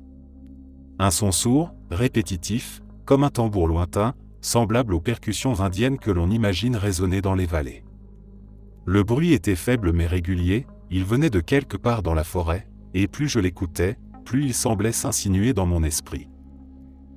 Il faisait noir à ne pas voir sa main devant son visage, et nous savions qu'aucun autre groupe de campeurs n'était installé près de nous. Le rythme obsédant m'empêchait de fermer l'œil. Au bout d'un moment, agacé et un peu inquiet, j'ai réveillé mon petit ami pour lui demander s'il l'entendait aussi. Mais pour lui, il n'y avait rien, seulement le silence de la nuit. Je me suis senti encore plus perturbé, me demandant si mon esprit ne me jouait pas un tour. Après un long moment, j'ai fini par me calmer, et nous avons réussi à nous rendormir. Plus tard dans la nuit, ce fut son tour de se réveiller en hurlant. Il venait de faire un cauchemar si violent qu'il s'était assis en sursaut, couvert de sueur, persuadé qu'un ours attaquait le campement. Je l'ai réconforté comme j'ai pu, et la nuit s'est poursuivie dans une atmosphère lourde, chaque bruit de la forêt prenant une dimension menaçante. Au petit matin, lorsque nous avons ouvert les tentes, nous avons découvert que ces rêves n'étaient pas si éloignés de la réalité. Un ours avait bel et bien rôdé autour du camp, fouillant dans la nourriture que nous avions mal rangée. Des emballages étaient déchirés et des traces bien visibles montraient qu'il avait visité l'endroit pendant notre sommeil. Alors que nous en discutions, l'un de nos amis nous a confié, d'un ton troublé, qu'il avait lui aussi entendu le battement de tambour au milieu de la nuit. Je n'étais donc pas le seul. Ce son mystérieux, que mon petit ami n'avait pas perçu, avait pourtant été réel pour au moins 2 d'entre nous. Était-ce une coïncidence étrange, un écho porté par le vent ou quelque chose d'autre, plus ancien et plus inquiétant, lié à cette forêt? Je ne le saurai jamais, mais depuis ce voyage, je garde en mémoire le souvenir de ces battements sourds résonnant dans l'obscurité, comme un appel venu de loin.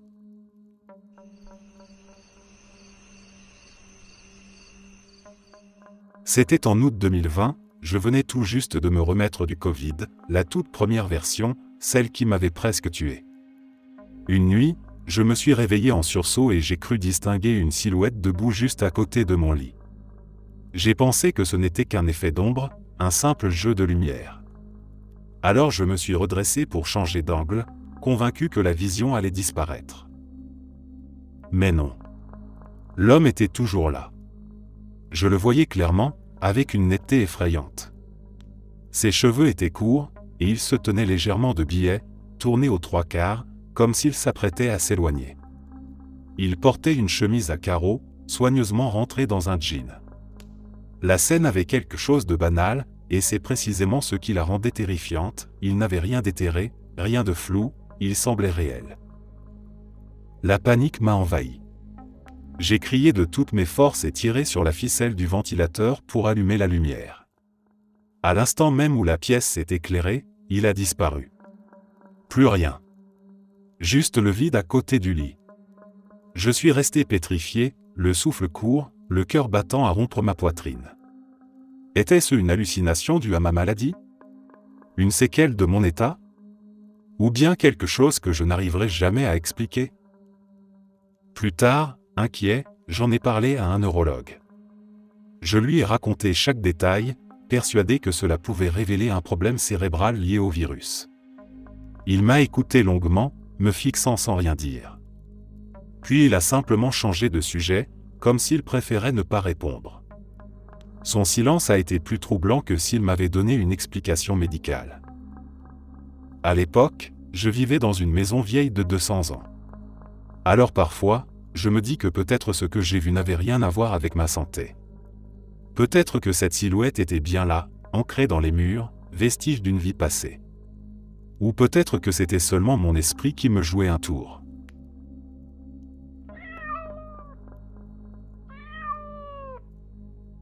Mon père a grandi dans une ferme, et quand j'étais enfant, ma famille se rendait parfois chez ma grand-mère pour lui rendre visite. La maison se trouvait au milieu de ces terres, isolée de tout, à une vingtaine de minutes du moindre signe de civilisation. La journée là-bas semblait normale, presque apaisante, et les matins baignés de lumière n'avaient rien d'inquiétant. Mais dès que le soleil commençait à disparaître, l'ambiance changeait brutalement. Les soirs et les nuits sur cette propriété m'ont toujours terrifié, surtout quand j'étais un enfant sensible et anxieux. C'était une maison d'un seul étage, simple et vieillotte. Mais une fois la nuit tombée, chaque pièce semblait vibrer d'une présence invisible. Je me mettais à l'affût du moindre bruit, convaincu que quelque chose m'observait depuis les ténèbres. Je n'avais pas peur du noir en lui-même. Ce qui m'effrayait, c'était ce qui se cachait dans ce noir. J'avais entre 6 et 8 ans à l'époque, un âge où j'avais à peine commencé à entendre parler d'histoires paranormales. Je n'avais pas les mots pour définir ce que je ressentais, mais je savais que l'air du soir dans cette maison portait quelque chose de pesant, de plus grand que moi. Aujourd'hui encore, quand j'y repense, je ne peux m'empêcher de me demander si cette présence que je ressentais n'était pas celle de mon grand-père. Il était mort avant ma naissance, et la seule chose que je sais de lui me vient de mon père. Personne n'en parle plus, car ses souvenirs réveillent des blessures trop profondes. Mais d'après ce qu'on m'a raconté, c'était un homme de ferme né et élevé dans une rigueur brutale. Strict, colérique, autoritaire, il avait marqué ses proches par une sévérité qui s'apparentait souvent à de la violence. Je suis presque certain qu'il est mort dans cette même maison où nous dormions. Pendant nos séjours, il m'arrivait d'entendre des pas résonner dans les couloirs, alors que tout le monde dormait. Je sentais sans cesse un regard peser sur moi. Il y avait toujours des bruits étranges juste derrière les murs de ma chambre, dont les fenêtres donnaient directement sur l'extérieur, avec le lit collé contre la vitre. La nuit, j'écoutais ces sons sans pouvoir bouger, terrifié à l'idée que quelqu'un, ou quelque chose, soit là, juste derrière la paroi. Avec le temps, j'ai oublié beaucoup de détails, mais le malaise est resté. Je pense qu'il s'est imprimé en moi plus profondément que je ne le croyais. Aujourd'hui, adulte, chaque fois que je me retrouve dans une zone rurale, surtout entouré de champs ou de fermes, une panique sourde me gagne. Les routes de campagne la nuit me mettent dans un état de tension incontrôlable, alors que j'adore conduire la nuit ailleurs. Je ne comprends pas totalement pourquoi, mais au fond de moi, je sais que cela remonte à cette maison, à ces nuits où j'ai grandi avec le sentiment de ne jamais être seul dans l'obscurité.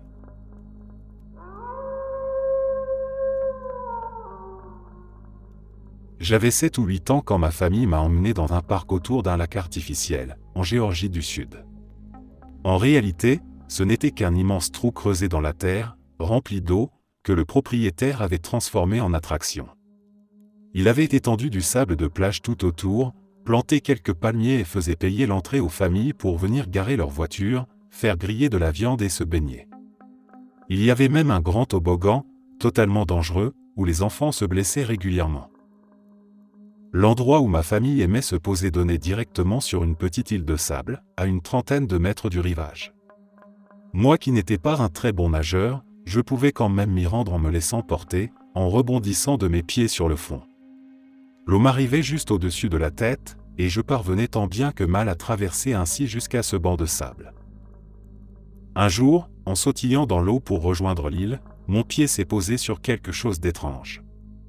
J'ai senti une forme molle, arrondie, comme un visage. Mon orteil a glissé sur ce qui ressemblait à un nez.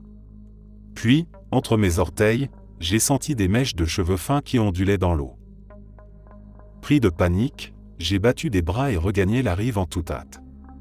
J'étais trop jeune pour vraiment comprendre, je me suis contenté de rester assis sur le sable, tremblant, incapable de retourner dans l'eau.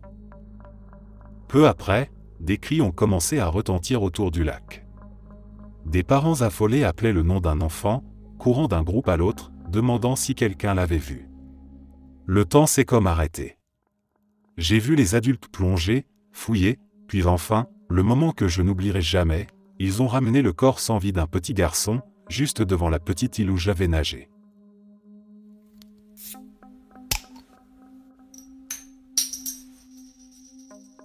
Depuis toujours, j'ai ressenti quelque chose de mauvais dans mon jardin. C'était une impression persistante, comme si une présence y rôdait, tapie dans l'ombre. Derrière la petite maison de jeu que mon père avait construite pour moi, une cabane en bois solide, devenue plus tard un simple abri de rangement. Lorsque j'ai grandi, j'ai souvent aperçu des formes sombres se déplacer.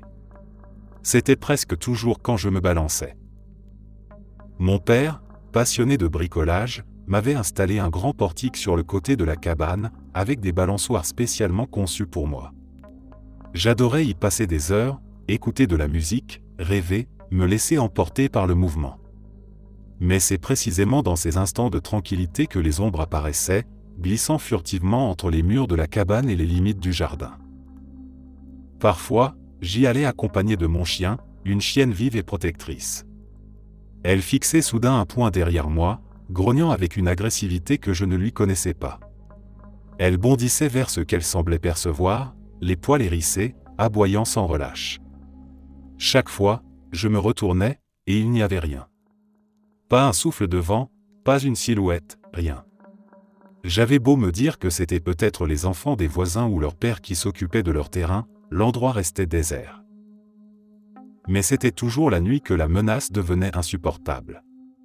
Un soir d'hiver, alors que le froid mordait l'air et que le silence pesait lourd autour de moi, je me balançais seul sous le ciel sombre. Soudain, j'ai senti une main s'appuyer fermement entre mes omoplates. Ce n'était pas une illusion. La pression était réelle, et le geste clair, quelqu'un m'avait poussé. Je n'ai pas chuté comme lorsque la chaîne rouillée de la balançoire cède ou qu'un siège se brise. Non. Cette fois, j'ai été projeté en avant, éjecté violemment, mon corps lancé dans les airs. Je suis tombé lourdement, si près d'un cercle de pierres qui servait de foyer pour les feux de camp que ma tête aurait pu s'y fracasser. Le choc m'a coupé le souffle, et je suis resté au sol, incapable de bouger, paralysé par la douleur et la peur. Lorsqu'enfin j'ai réussi à reprendre le contrôle de mes muscles, j'ai couru à toute vitesse vers la maison, le cœur battant à tout rompre. En franchissant la porte, j'ai raconté à mes parents ce qui venait de se passer. Mais aucune explication n'a jamais pu effacer ce que j'ai ressenti cette nuit-là. Dans ce jardin, derrière cette cabane, quelque chose m'a poussé.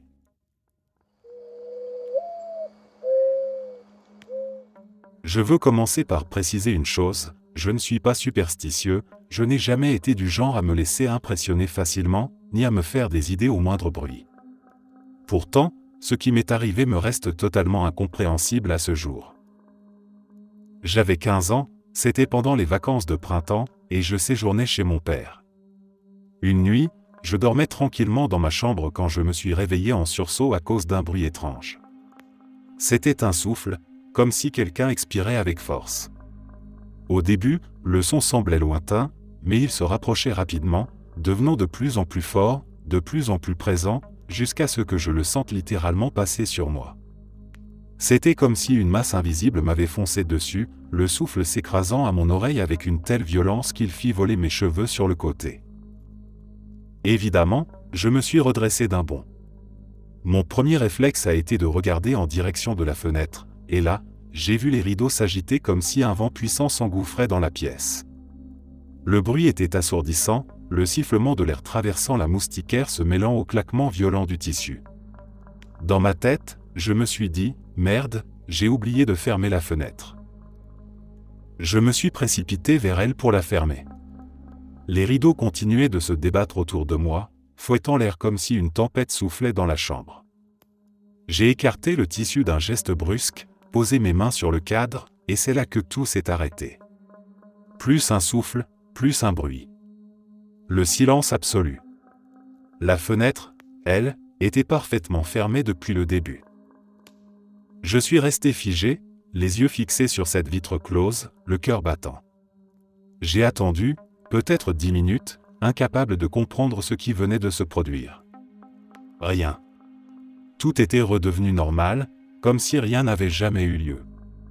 Finalement, je suis retourné dans mon lit, mais je n'ai pas fermé l'œil de la nuit. J'ai attendu, allongé dans le noir jusqu'au lever du soleil, à chercher une explication rationnelle qui n'est jamais venue. 15 ans plus tard, je n'en ai toujours aucune.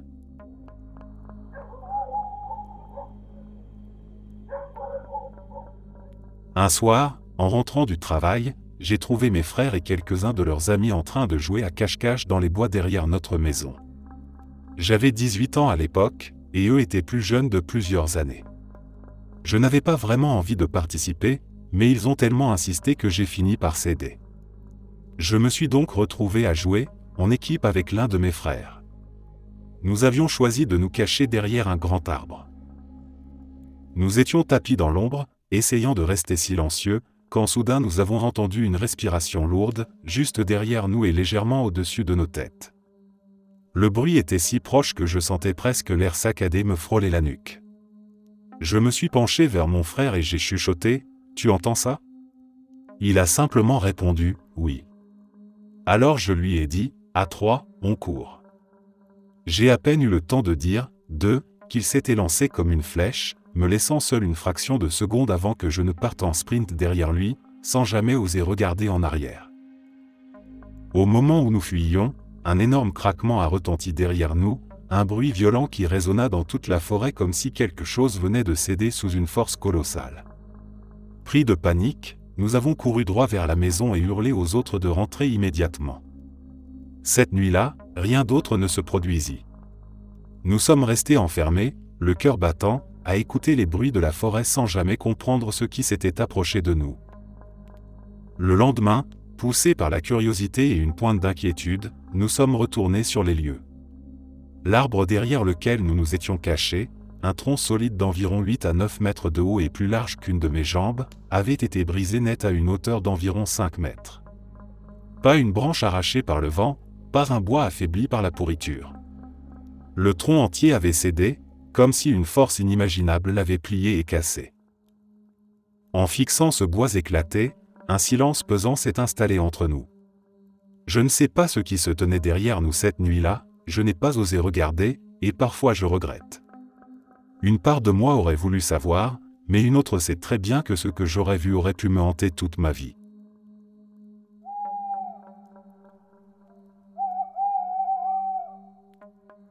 Il y a longtemps, au milieu des années 90, je travaillais comme garde forestier dans une zone rurale de la côte ouest. Un jour, alors que je menais une étude écologique de terrain, je suis tombé sur un campement installé dans une partie reculée de la forêt, un coin sauvage laissé à l'abandon. Au premier regard, cela ressemblait à un bivouac classique, une tente, un petit réchaud, une bouilloire, un sac de couchage étendu à l'intérieur, quelques ustensiles de cuisine, un sac à dos, et devant l'entrée, une paire de chaussures de marche, chacune garnie d'une chaussette soigneusement laissée à l'intérieur. Mais très vite, j'ai compris que ce campement n'avait pas été utilisé depuis longtemps. La tente était éventrée et usée par les intempéries, les casseroles étaient pleines d'aiguilles de pin, et la mousse avait commencé à recouvrir une partie du matériel, comme si la forêt cherchait peu à peu à l'engloutir. Le sac à dos contenait quelques vêtements en lambeaux et, de façon étrange, une flûte. Pas de papier, pas d'objet permettant d'identifier son propriétaire. Juste cet instrument de musique qui paraissait incongru dans un tel décor, vestige silencieux d'une vie dont on ignorait tout. Nous avons immédiatement prévenu la police. Une recherche fut organisée avec l'aide des chiens pisteurs, des habitants et des équipes de secours en montagne. Pendant des jours, nous avons arpenté les environs, fouillant chaque sentier, chaque recoin, chaque creux dans la végétation. Mais rien. Aucune trace d'ossement, pas de vêtements abandonnés plus loin, pas la moindre indication permettant de savoir ce qu'il était advenu de la personne qui avait monté ce camp. Des semaines plus tard, les recherches furent abandonnées. Le mystère restait entier. On ne saura jamais qui avait dressé cette tente au milieu de la forêt, ni pourquoi il avait quitté les lieux sans rien reprendre. Était-il parti précipitamment? Avait-il eu un accident? S'était-il égaré pour ne jamais revenir? Ou avait-il choisi, volontairement, de disparaître? Quand j'avais 16 ans, j'étais passionné par tout ce qui touchait aux fantômes et aux vies antérieures. J'avais lu quelque part que l'on pouvait demander à son guide spirituel de nous montrer qui nous avions été dans une vie passée.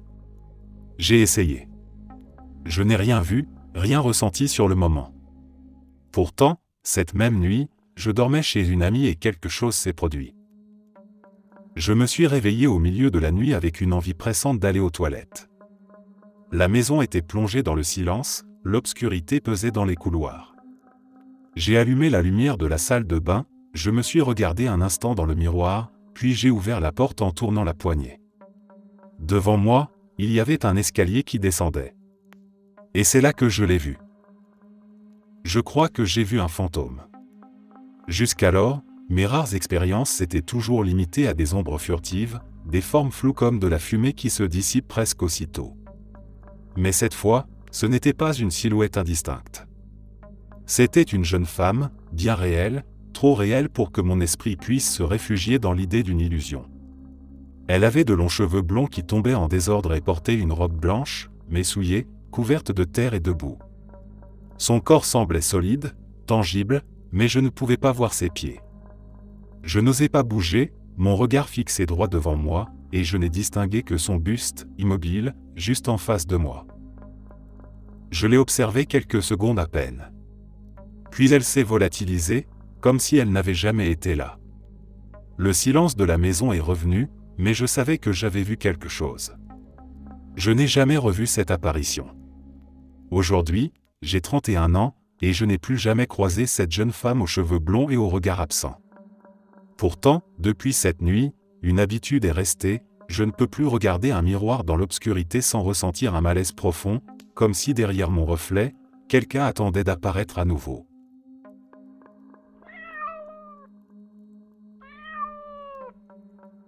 Je ne me souviens plus du nom exact de ce lac. Mais pendant des décennies, ses eaux saturaient lentement de dioxyde de carbone, emprisonnées sous sa surface comme une menace invisible. Année après année, la concentration montait, imperceptible, accumulant un poison silencieux. Puis un jour, la terre a tremblé. Un séisme mineur, presque insignifiant, mais suffisant pour bouleverser l'équilibre fragile du lac. L'onde a agité l'eau juste assez pour libérer d'un coup tout ce gaz prisonnier. Le dioxyde de carbone s'est alors échappé, rampant hors de l'eau, formant une vague invisible qui a glissé le long de la montagne. Dans la vallée, le village dormait, ignorant tout du danger qui approchait. Ni les hommes, ni les animaux, ni les oiseaux perchés ne pouvaient percevoir l'arrivée de ce souffle mortel. Il n'avait ni couleur, ni odeur, ni bruit. Lorsqu'il a atteint les premières maisons, il s'est abattu comme une brume épaisse et lourde qui étouffait tout sur son passage. Les habitants sont tombés là où ils se trouvaient, terrassés sans comprendre. Les chiens se sont effondrés dans les cours, les troupeaux dans les enclos, les oiseaux sont tombés des arbres comme des pierres. En quelques minutes, la vallée entière s'est figée dans un silence de mort. Au matin, les secours ont découvert un spectacle inimaginable, un village entier pétrifié dans la mort, les habitants figés dans leurs gestes quotidiens, un verre à la main, une porte à moitié ouverte, un outil tombé au sol. Aucun cri, aucune trace de lutte. Juste des corps et des regards vides, comme si le temps s'était arrêté brutalement.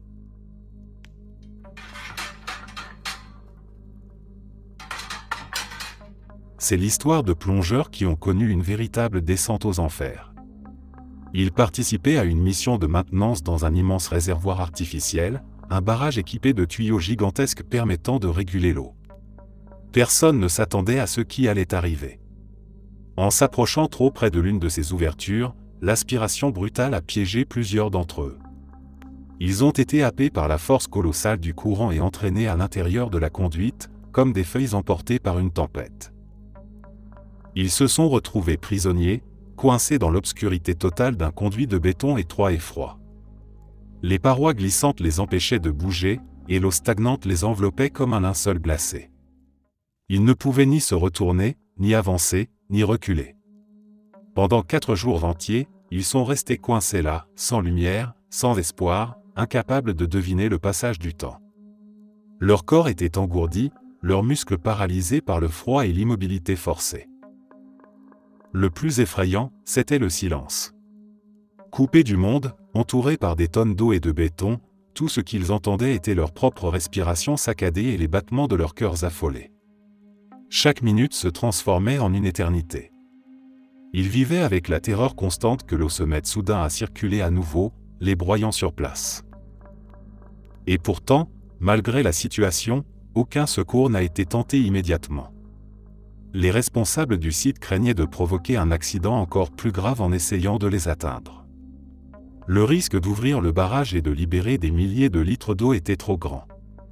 Alors on a attendu, on a surveillé, mais les plongeurs, eux, restaient prisonniers, seuls face à leur cauchemar. Après 4 jours dans cette obscurité totale, affamés, déshydratés, à moitié délirants, ils ont finalement été retrouvés et extraits de ce tombeau de béton. Leur survie relevait presque du miracle. Quand on leur demanda plus tard ce qu'ils avaient ressenti, la plupart restèrent silencieux.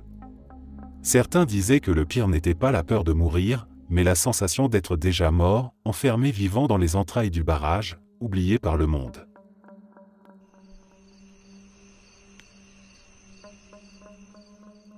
Quand j'étais enfant, il m'arrivait parfois de sortir marcher seul la nuit. Une fois, je me suis arrêté au bord d'une falaise pour m'asseoir et contempler la lune. Le silence était presque absolu, seulement troublé par le vent et quelques flocons qui commençaient à tomber. C'est alors que j'ai remarqué quelque chose de l'autre côté du canyon. Sur la falaise d'en face, se tenait un loup gigantesque. Ses yeux brillaient dans l'obscurité, et sa taille dépassait de loin celle d'un animal ordinaire. Pendant un instant, j'ai eu la certitude qu'il n'était pas tout à fait naturel, comme si sa présence relevait d'un autre monde. Pourtant, malgré son apparence imposante, je n'ai ressenti aucune peur.